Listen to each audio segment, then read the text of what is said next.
My channel JS coaching. আমি অনেক আজ আমি শুরু করছি বিএসসি ম্যাথমেটিক্স ফোর্থ সেমিস্টারের ডিফারেনশিয়াল ইকুয়েশনের পার্ট নাম্বার।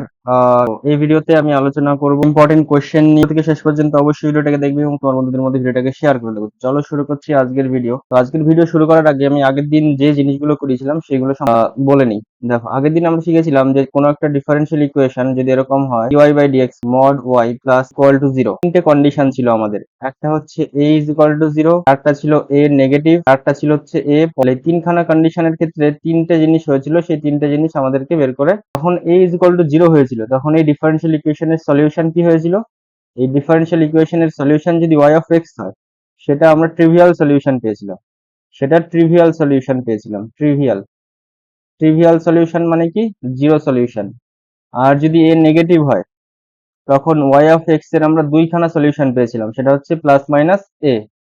আর যদি a পজিটিভ হয় তাহলে সেই ক্ষেত্রে y of x এর আমরা নো সলিউশন পেয়েছিলাম, মানে কোলের সলিউশন আমরা এক্ষেত্রে হচ্ছে আগের দিনের কনসেপ্ট। তো এই কনসেপ্টের উপর বেস করে আমরা একটা কোশ্চেন করব, তারপর আরেকটা কোশ্চেন করব, মোট দুটো, ওভারঅল দুটো কোশ্চেন সলভ করব। dy/dx modulus of dy/dx plus mod of y is equal to 0, 0 is equal to 1 দেওয়া আছে। then number of real solution of the differential equation, then number of real solution differential equation of the, তাহলে দেখো এটা সলিউশনটা করছি আমি। তাহলে এখানে y of 0 is equal to 1 দেওয়া আছে, মানে যে সলিউশনটা আসবে সেই সলিউশনে যদি আমরা x এর জায়গায় 0 বসাই তাহলে সেই y এর মান আমরা 1 পাবো। আর ডিফারেনশিয়াল ইকুয়েশনটা দেওয়া আছে এই যে এটা। তাহলে এই ডিফারেনশিয়াল ইকুয়েশনের সলিউশনটা কি হতে পারে সেটা আমাদেরকে বলতে হবে। আচ্ছা দেখো, একটা জিনিস এখানে যদি আমরা খেয়াল করি সেটা হচ্ছে হেয়ার উই ক্যান মেন ইকুয়েশনে এর কোনো ভ্যালু নেই, তার মানে এই হচ্ছে 0 এখানটায়, তাই তো। তাই আমরা বলতে পারি y of x is equal to 0, 0 means trivial solution, তাই তো। বলা আছে সেটা হচ্ছে y of 0 is equal to 1, but y of 0 is equal to 1, তাই তো। দেন তাহলে তারপরে আমরা কি বলতে পারি, দেন x is equal to 0 হতো, তাহলে আমরা বলতে পারতাম যেটা ট্রিভিয়াল সলিউশন হবে, যেহেতু a is equal to এখানটায় 0। কিন্তু এখানে y of 0 এর মান আবার 1 দেওয়া আছে, y of 0 এর মান এখানে 1 দেওয়া আছে, তাই এই ক্ষেত্রে আমরা বলতে পারবো যে ইট হ্যাজ নো সলিউশন। আশা করি কোশ্চেনটার অ্যান্সার বুঝতে পেরেছো, বাস এটুকুই কোশ্চেন। তারপর আর একটা ইম্পর্টেন্ট কোশ্চেন আছে, সেই ইম্পর্টেন্ট কোশ্চেনটা নিয়ে আমি y টু দি পাওয়ার 1/3, এটা একটা ডিফারেনশিয়াল ইকুয়েশন দেওয়া আছে। আর যদি y of 0 is equal to 0 হয়, then how many solution of this differential equation have, then how many solution have this differential equation, হ্যাঁ এই ডিফারেনশিয়াল ইকুয়েশনটা কতগুলো সলিউশন থাকবে, এই ডিফারেনশিয়াল ইকুয়েশনটার কতগুলো সলিউশন থাকবে যদি y of 0 is equal to 0 হয়। বোঝা গেল, এটা আমাদেরকে দেখাতে হবে কতগুলো সলিউশন বের করতে পারবো, মানে কতগুলো y of x আমরা এটার পাবো। তাহলে এটার যে সলিউশনটা সেটা এখানে করছি, দেখো 2/3 লিখলাম, y প্রাইম কি লেখা যায়, dy/dx is equal to y to the power 1/3, ঠিক আছে। এবার এক কাজ করি, আর x এর টার্মকে একদিকে আলাদা করি। তাহলে 2/3 ধরো এখানে রাখলাম, তাহলে y টা যদি এদিকে চলে আসে তাহলে y টু দি পাওয়ার 1/3 হবে, তার সাথে dy থাকবে, আর এদিকে dx টা এদিকে এসে গুণ হয়ে যাবে আলাদা করে। এবার এক কাজ করি, বোথ সাইড ইন্টিগ্রেশন করে দিই। ইন্টিগ্রেশন যদি করি তাহলে 2/3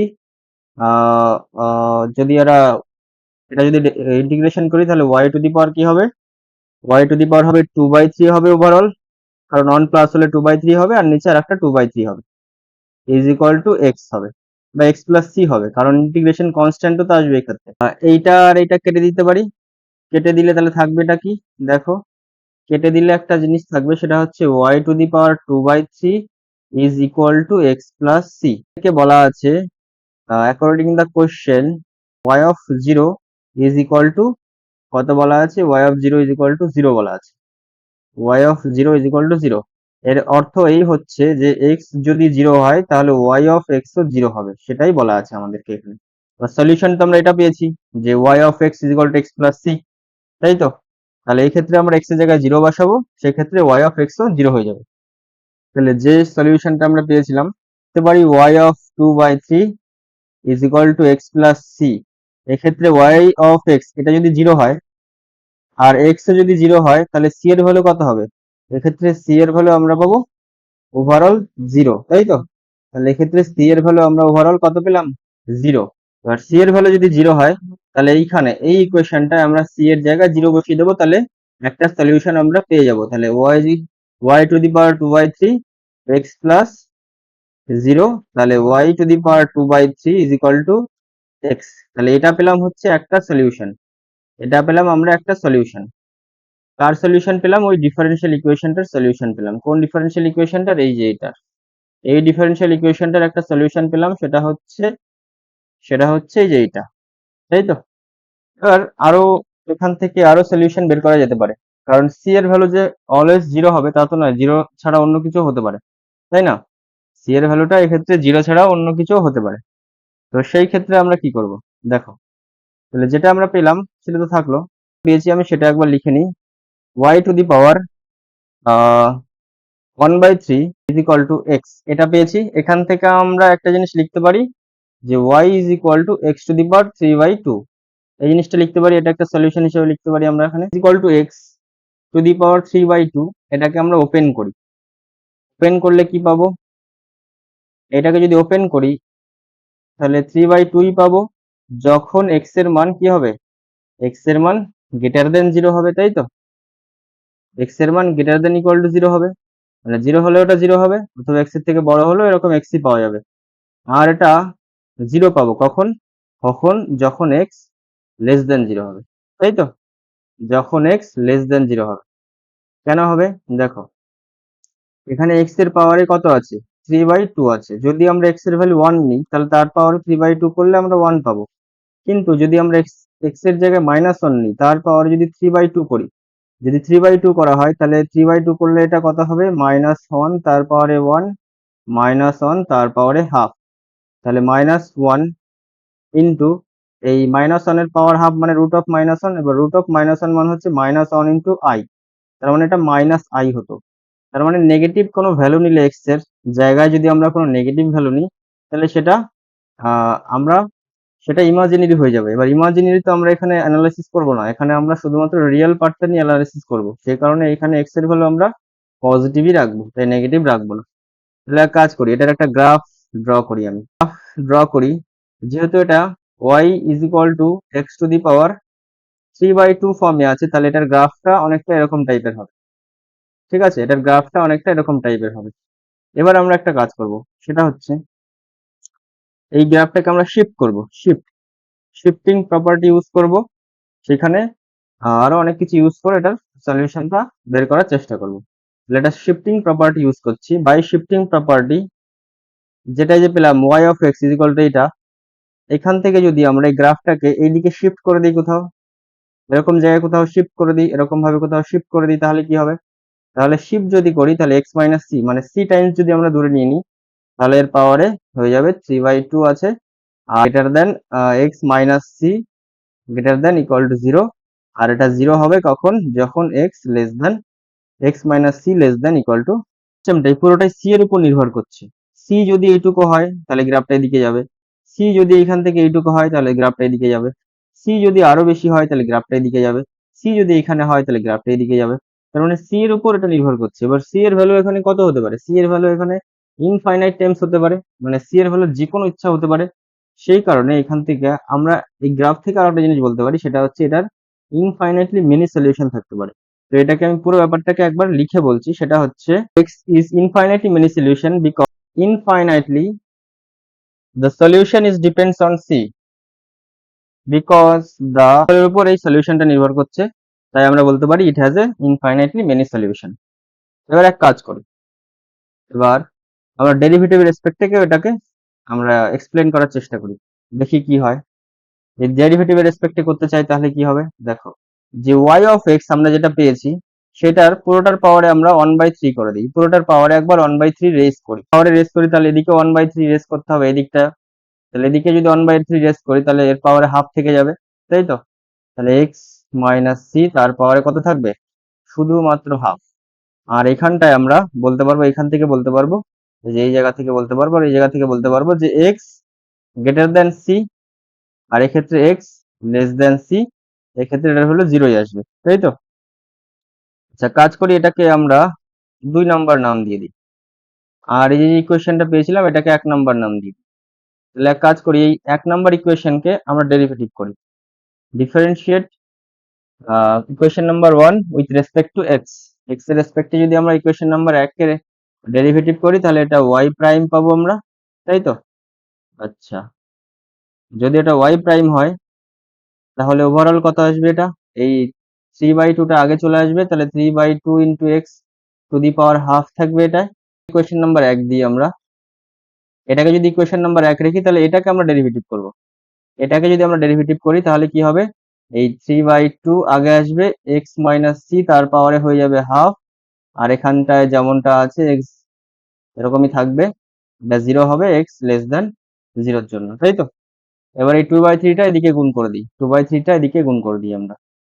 2/3 যদি এদিকে গুণ করে দিই তাহলে কি হবে? 2/3 2/3 মানে 3/2 তে এদিকে এসে 2/3 হয়ে যাবে।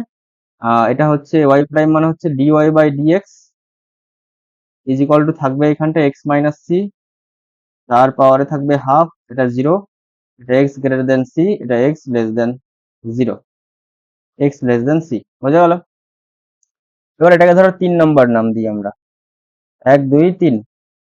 তাহলে দেখো এই 2 নাম্বার আর এই 3 নাম্বার, এই দুটো জিনিসের ক্ষেত্রে এদের লেফট হ্যান্ড সাইড আলাদা, কিন্তু রাইট হ্যান্ড সাইড দুই সাইডে কিন্তু একই আছে।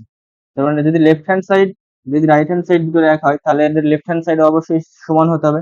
তাহলে এটা সমান সমান আমরা বলতে পারবো এইটা, তাহলে এটা সমান সমান আমরা কি বলতে পারবো? ওইটা।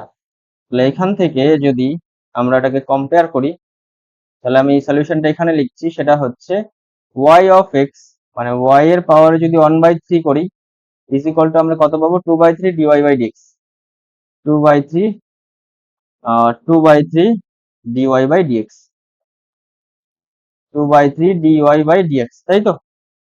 যে ইকুয়েশনটাকে থেকে শুরু করেছিলাম শুরুতে, একদম প্রথমে যে ইকুয়েশন থেকে আমরা শুরু করেছিলাম সেটা হচ্ছে এই যে এটা 2/3 y prime is equal to y এর পাওয়ার 1/3, তাই তো? সেইখানে আমরা শেষমেশ সেইখানে গিয়েই পৌঁছালাম, এটা সেইখানে গিয়েই দেখো এটা পৌঁছেছি, সেইখানে গিয়েই পৌঁছেছি। তার মানে আমাদের এই যে পুরো প্রসেসটা, এই যে পুরো প্রসেসটা, এই সম্পূর্ণ প্রসেসটাই ঠিক আছে।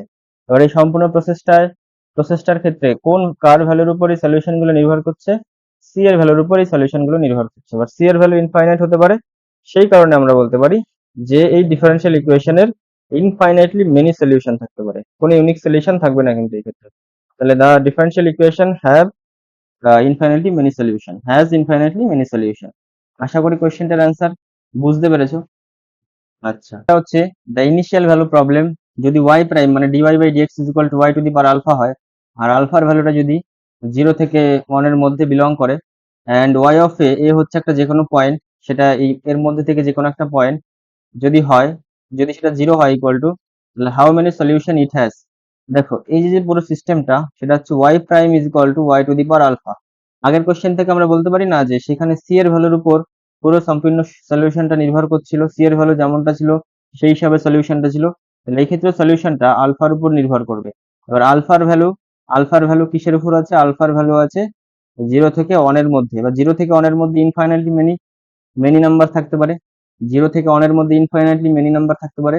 তাহলে আমরা বলতে পারবো যে এই যে ইকুয়েশনটা, ডিফারেনশিয়াল ইকুয়েশনটা, এই ইকুয়েশনটার ইনফাইনাইটলি মেনি সলিউশন আছে, কারণ এটা আলফার উপর নির্ভর করছে, আর আলফা এটা বলে দিয়েছি 0 থেকে 1 এর মধ্যে।